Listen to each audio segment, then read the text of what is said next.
Mania for the Nintendo Game Boy. Now, some of you might have heard of this game or have played it yourself, but for those who haven't, let me explain. This game is a handheld puzzle game that was the brainchild of Shigeru Miyamoto himself. Unfortunately, this game was met with a highly competitive commercial market and, while a good game, faced troubles with some of the more eye-catching releases at the time. Now, it was released in 1996 and had some severe competition back then, but I can't for the life of me exactly pinpoint what those competitors were. It was developed by Pax Softnica, now simply Softnica. It's a company which worked exclusively on Nintendo games which were mostly Japanese exclusive titles. You might have heard of some of their international releases, such as Hamtaro Ham Ham Heartbreak, as well as Hamtaro Ham Hams Unite, but other noteworthy titles include their work assisting other developers with games such as Pokemon Snap and the first two Mother games, the second of which came to the West as Earthbound. Yes, that's right, the Mother series was aided in part by their work. Now for this game you play as Muddy Mole, the character you might recognize as a Spirit from Super Smash Bros. Ultimate. No, but really, this is the game which features him. So when you start up the game, you'll press start and end up in the main menu with two options, Story Mode and Versus Mode. It should be noted that if you're playing this on the Super Game Boy, as I am doing in this video, you may not have the Versus option available. If you're playing this on an actual Game Boy, or if you're using the Game Boy Player attachment on the GameCube, you should have the Versus mode selected or available. Naturally, you're probably going to be inclined to pick up the Story mode, which has a rather bare-bones story, but a fun game behind it. The story starts with Muddy's wife Maggie and their 7 children, enjoying their day as usual, until the evil farmer, Jinbei, beat the ever-loving shit out of Maggie and abducted the septuplets from their mole hole. And Maggie. And Muddy's 401k. And his pension. And Jinbei leaves a note from Muddy, goading the mole into rescuing his 7 children and wife across 8 levels. Wow, what a novel concept that has never been done by Nintendo before. Anyway, you'll arrive on the level select screen and find yourself forced to do the first level, having nowhere else to go. Naturally, you'll need to beat this level to unlock the next level, or more accurately, levels.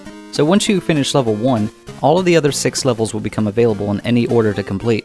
Of course, there's nothing stopping you from doing these in any order, but for a first timer it may be advised to go in numerical order, as each level along the way will introduce new game mechanics.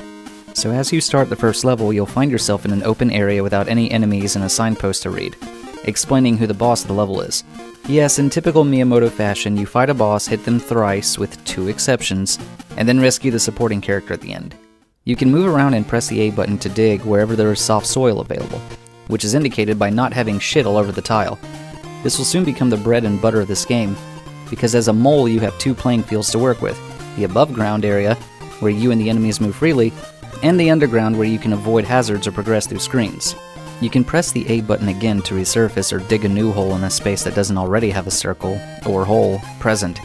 However, there are limitations, as you can't resurface if an object or rough ground is above you. Muddy is a mole. He's not a drill.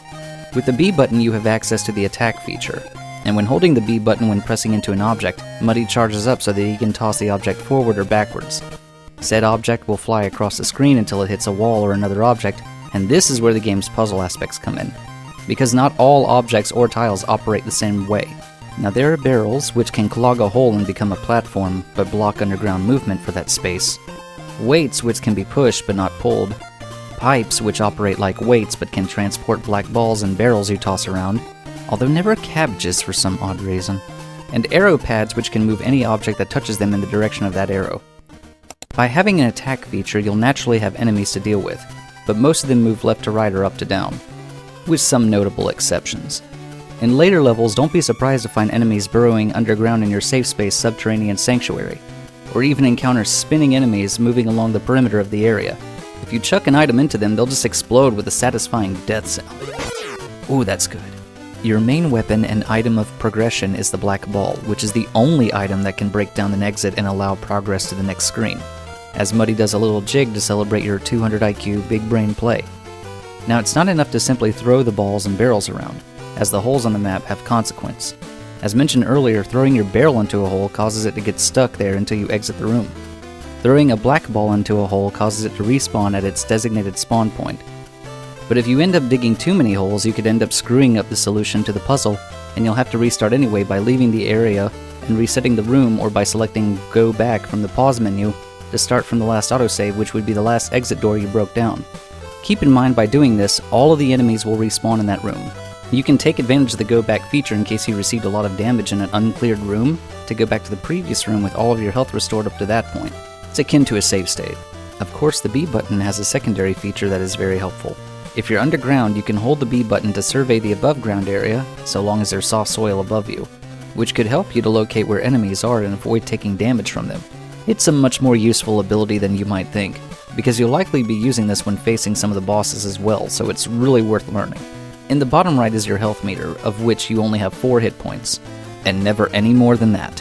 When you take a hit from a moving object or enemy, Muddy turns into a squeaky toy for a second.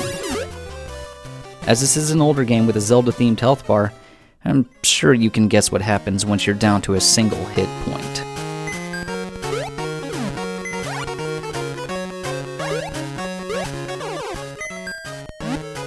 Ugh. There are multiple ways to recover lost health, such as finding Grandpa Mole and his little heart wagon in designated rest areas on each level. They're reusable, so you can return to this room to get more health later. You can talk to him for hints and a full health recovery, although I wouldn't recommend testing his patience by repeatedly talking to him.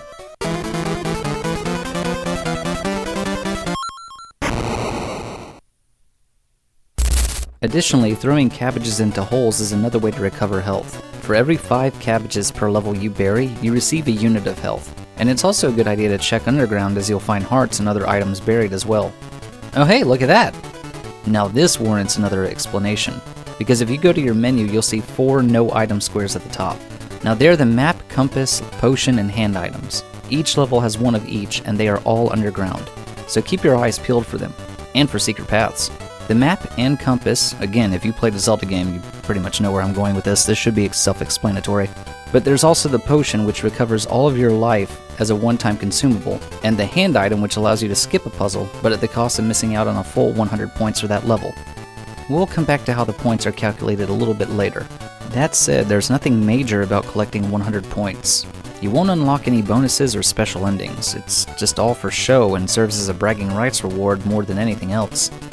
For curiosity's sake, this game is fun to play, but isn't worth 100% completion. Oh hey, look at this! There's a bonus room here. Again, there's only 1 per level, but stepping on this little star starts up a minigame where you must bury 8 cabbages before the timer runs out, as Jinbei tries to plow you. As Jinbei tries to hit you. Getting hit shaves 5 seconds off your timer, and you'll want to spare every second you can for this one. If you find a shoe icon underground, touch it for a temporary speed boost. But be warned, as above ground shoe icons give Jinbei the boost. Now, to segue for a moment, the multiplayer mode for this game, which you probably saw on the first menu screen when you started up the game, plays similarly to the bonus room, but with key differences. One player is Muddy and the other is Jinbei. Both players get to have a swing at playing as both characters over the course of 2 rounds. Akin to playing baseball, where you get to both bat and play the field. It's a neat concept, but it's marred by 2 glaring issues. So first, you need to find somebody who has a copy of this game so they can play this game with you. And secondly, they also have to have the link cable. What the hell is even that? I mean, it's a neat multiplayer mode, but nothing you're going to be missing out on in the long run. Bringing it back to the levels, you'll explore all the map's puzzles and make your way to the boss of each level. Jinbei has employed a lot of strange people in his service. He got a sentient kangaroo, a family of rats, his plumber, who he had just had on speed dial this whole time, an anthropomorphic weight, 2 swole boys, an asteroids boss-built snowman with KK Slider eyebrows, and the McFucking Sun. Now who in the hell is this Jinbei guy that the goddamn sun works for him? And look at that face, dude. Now he's up to some shit.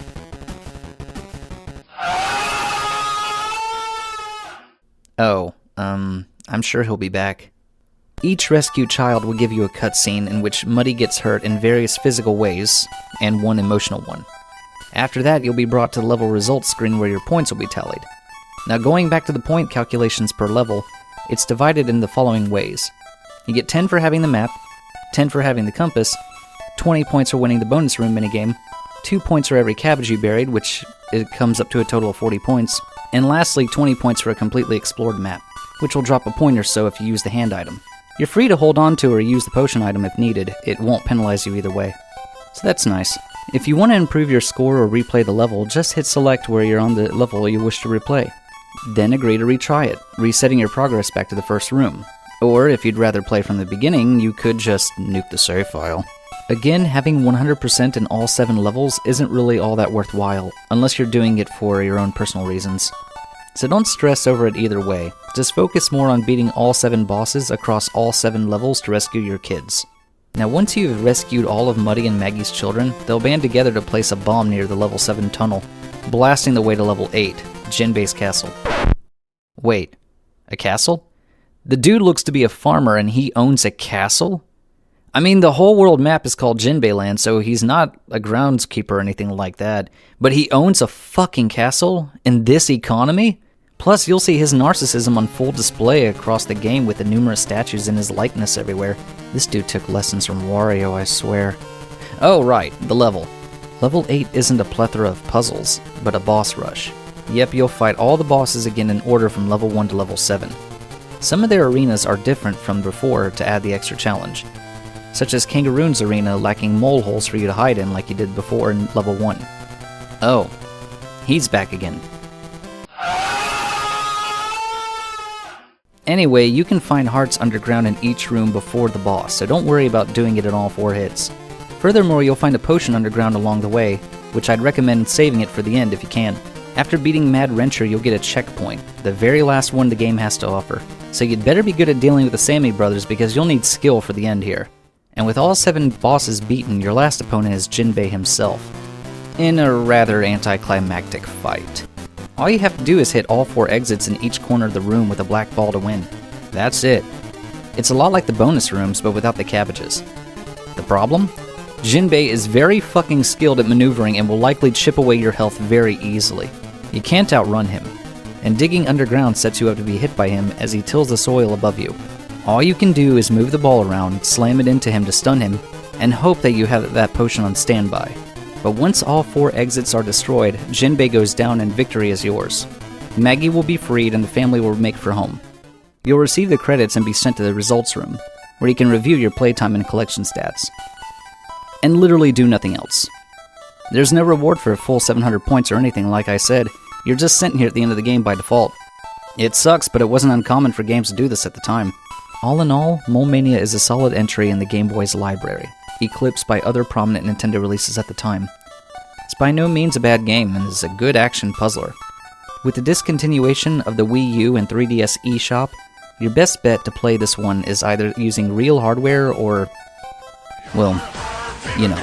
If you're a collector and want to pick this one up or give it a try yourself, I'd certainly recommend it. Will it ever get a re-release, remake, or sequel? Probably not. It sucks that Nintendo appears to have buried this game outside of a mention in Smash Ultimate, but we can always dig it up for a good play ourselves.